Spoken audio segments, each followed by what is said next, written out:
첫째, 그렇다면 신생, 즉 거듭남이 왜 그토록 필요한 것입니까? 그 답은 짧고도 간단합니다. 이는 모든 사람의 본성이 죄로 가득 차 있기 때문입니다. 우리는 흠없고 순결한 마음으로 세상에 태어나는 것이 아닙니다. 우리는 악하고 부패한 마음을 가지고 태어나며 이런 마음은 충분한 힘이 생기면 곧 악을 행하고자 하는 마음입니다. 시편 51편 5절 말씀처럼 우리는 모두 죄악 중에 출생하였고 죄 중에 잉태되었습니다. 어떻게 이런 모든 상황이 벌어졌는지 여기서 말씀드릴 필요는 없을 것 같습니다. 다만 태초에는 그렇지 않았다는 사실만 상기시켜드리고자 합니다. 우리 최초의 조상인 아담과 하와는 거룩하고 순수하며 깨끗하고 점도 없고 흠도 없는 상태로 창조되었습니다. 그러므로 일곱째 날 하나님이 안식하실 때 모든 다른 피조물을 보시며 말씀하신 것처럼 그들을 보시며 심히 좋다고 선언하신 것입니다.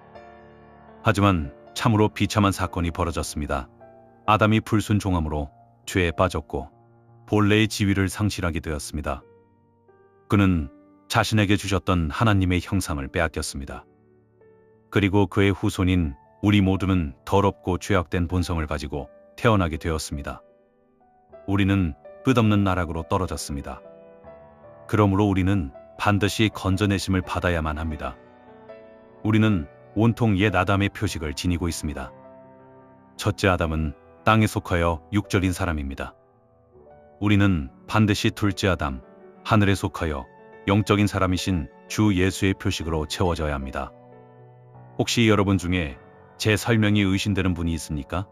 그렇다면 우리의 본성에 관해 생각해 보십시오.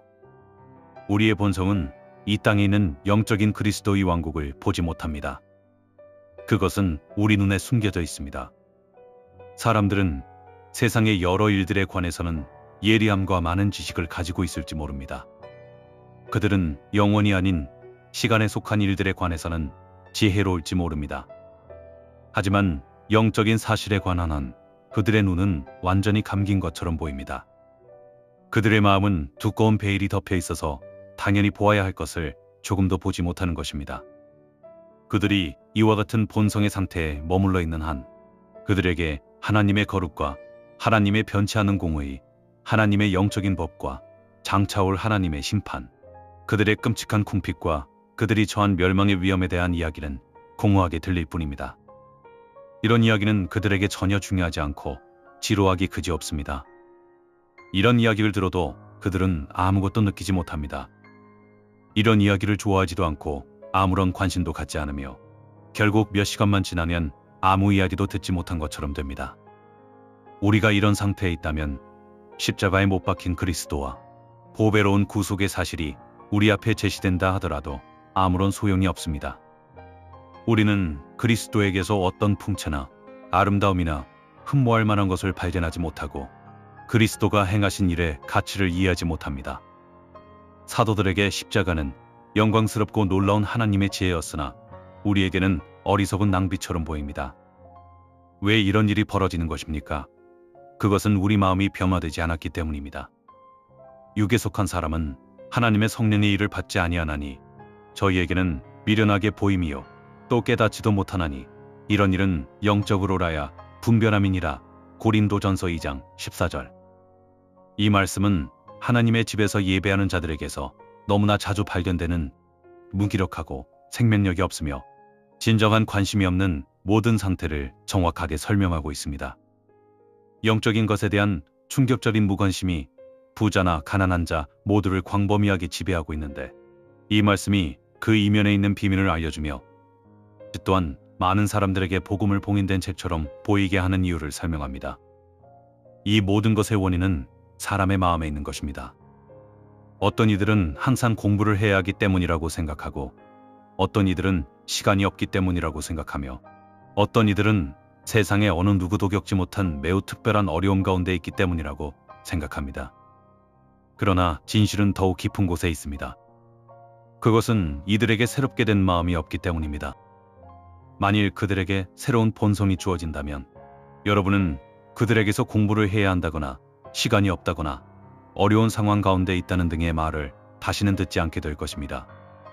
하나님의 길이 준비되기 위해 모든 높은 산은 낮아지고 모든 골짜기는 메워질 것입니다.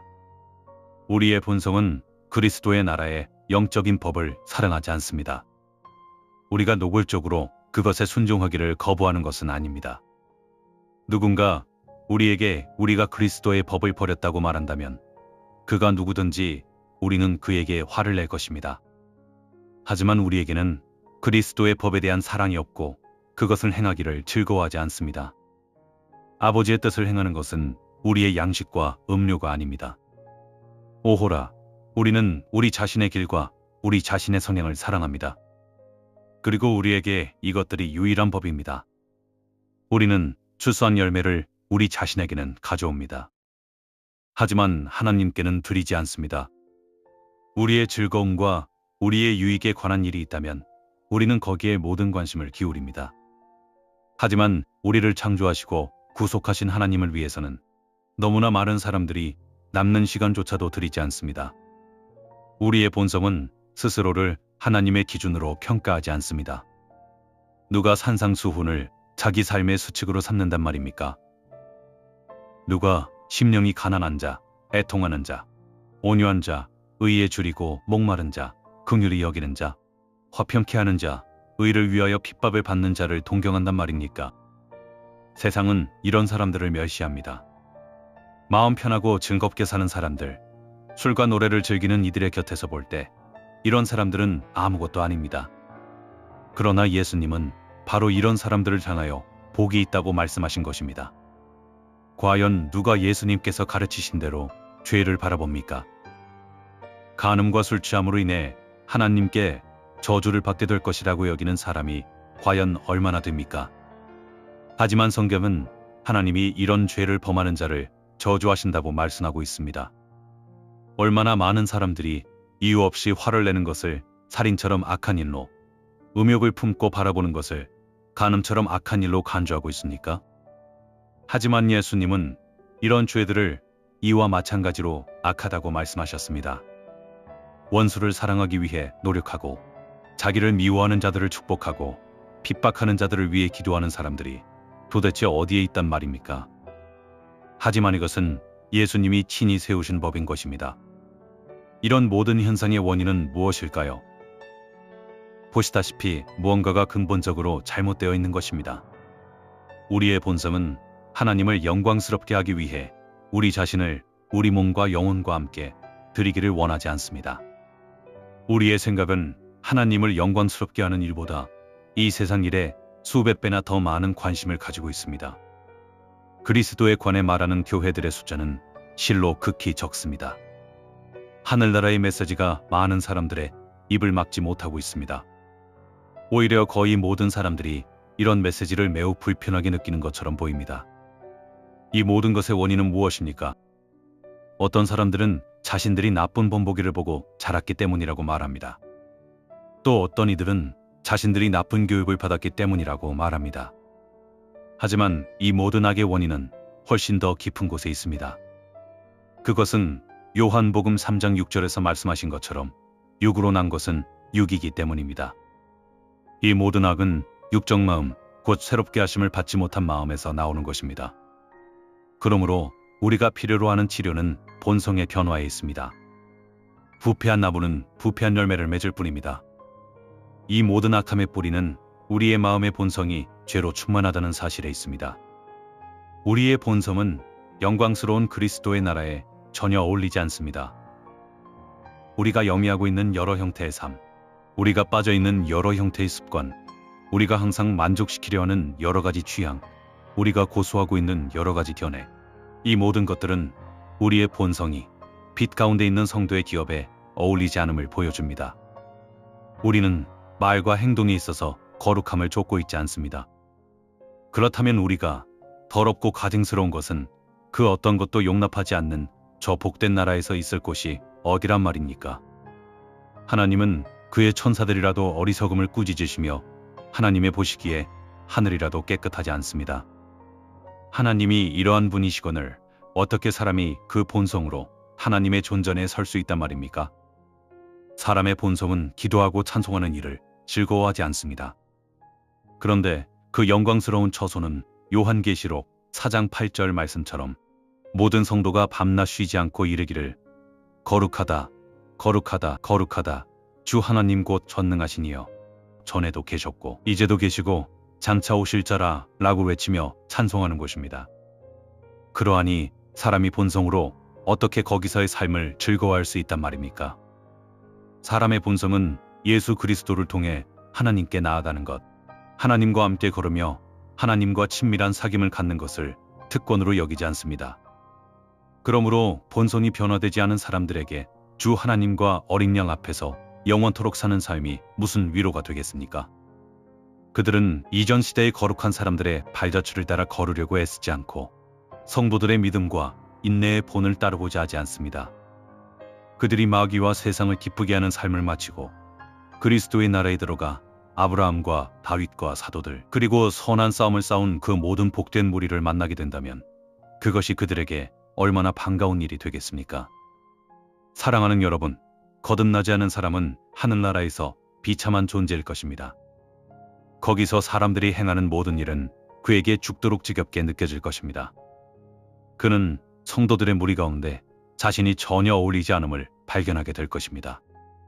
이는 마치 짐승이 사람들의 무리와 함께 어울릴 수 없는 것과 마찬가지일 것입니다. 그는 육적으로 생각할 것이요 천국에 있는 다른 이들은 영적으로 생각할 것입니다. 거듭나지 않은 사람과 하늘나라의 성도들 사이에는 아무런 공통점이 없을 것입니다. 자신들이 죽을 때는 죄인으로 죽을 것이지만 부활할 때는 성도로 부활할 것이라는 헛된 꿈을 꾸는 사람들이 있습니다. 하지만 그것은 망상입니다. 전도서 9장 10절 말씀처럼 무덤에서는 일도 없고 계획도 없고 지식도 없고 지혜도 없습니다. 우리가 영적인 사람으로 죽으면 영적인 사람으로 부활할 것이지만 육적인 사람으로 죽으면 육적인 사람으로 부활할 것입니다. 우리가 하늘나라에 들어가고자 한다면 이 땅에서 우리의 마음의 본성이 변화해야 합니다. 요약하자면 자명한 진리는 다음과 같습니다. 에베소서 2장 1절과 12절 말씀처럼 본성적으로 모든 사람은 허물과 죄 가운데 죽어 있으며 약속에는 외인이고 세상에서 소망도 없고 하나님도 없으며 사단의 손아귀에 있는 죄수이며 비참한 저주 가운데 살고 있고 영적으로는 암흑 가운데 거하여 아무것도 보지 못하고 죽어 있습니다. 그리고 가장 암담한 사실은 자신들이 이런 상태에 있음을 알지도 느끼지도 못한다는 것입니다. 무덤 속의 차가운 시체는 구더기가 그 위를 기어다니는 것을 느끼지 못합니다. 비참하게도 독약을 마시고 잠든 자는 그가 더 이상 깨어날 수 없다는 사실을 알지 못합니다. 마찬가지로 아직도 거듭나지 않은 불쌍한 자는 자신에게 무언가가 필요하다는 사실을 이해하지 못하는 것입니다. 거듭나지 않은 모든 사람은 비록 살았으나 하나님이 보시기에 죽어 있습니다. 그의 몸과 영혼과 정신은 그 목적, 즉 하나님을 영화롭게 하는 목적에서 완전히 벗어나 있습니다. 그러므로 하나님은 그를 죽은 자로 보시는 것입니다.